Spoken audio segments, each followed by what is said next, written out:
In the mornings I dress for work.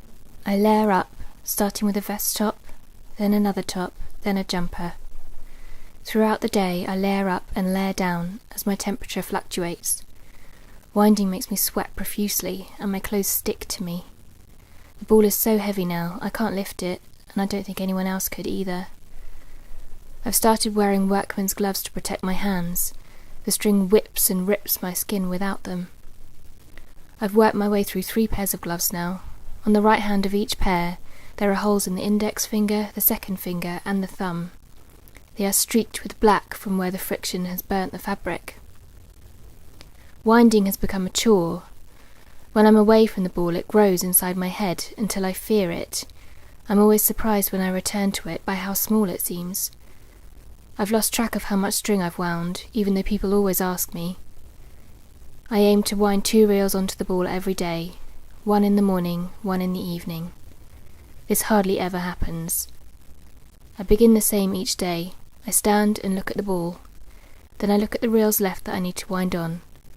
I deduct 2 reels from the group and say to myself, just think, by the end of today I'll only have 4 or 5 or 3 or however many reels left to wind on. Even though I know I won't manage to wind the 2 reels on in a day, I feel comforted and excited. I arrange the padding for my knees on the floor and kneel down. It feels like a ceremony of some kind. I put my gloves on and take a deep breath.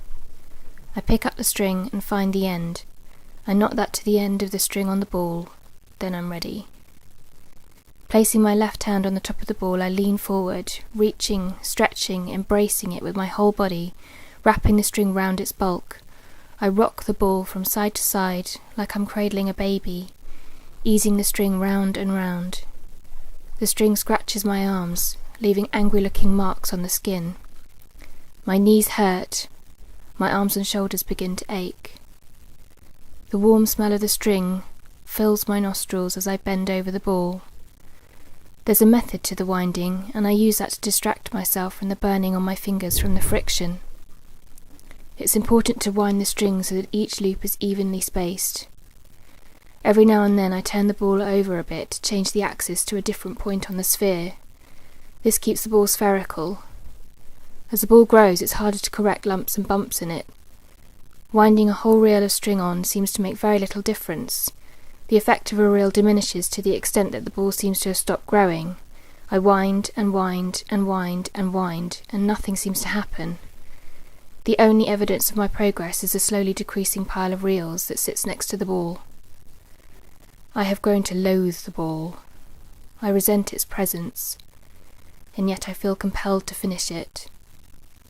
I glare at it during the breaks I take when my knees start to hurt. I stand up and stretch, fetch a cup of water, return to my workspace and glare at the ball. My time at college now divides into just 2 categories, winding and not winding. Therefore, even when I am not working on the string ball, it defines my activities. I don't like it. I flex my hands, finish the water, and kneel down to begin winding again. The breaks never seem like long enough, and I have to force myself to start work again. As the weeks pass, I develop a relationship with the ball. It feels like something I've given birth to, something I know intimately.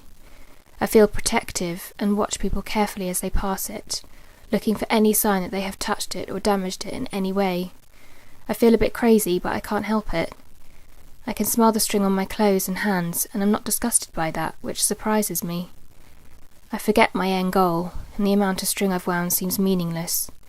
It's not about the distance or the journey anymore. It's just about the winding. I become lost in it. The beginning becomes a vague memory, and the end seems unimaginable. The rough warmth of the string is so familiar to me, and the red marks on my arms have become permanent fixtures. I frequently think about abandoning the ball, writing it off as a mistake, a distraction, but the prospect of quitting daunts me.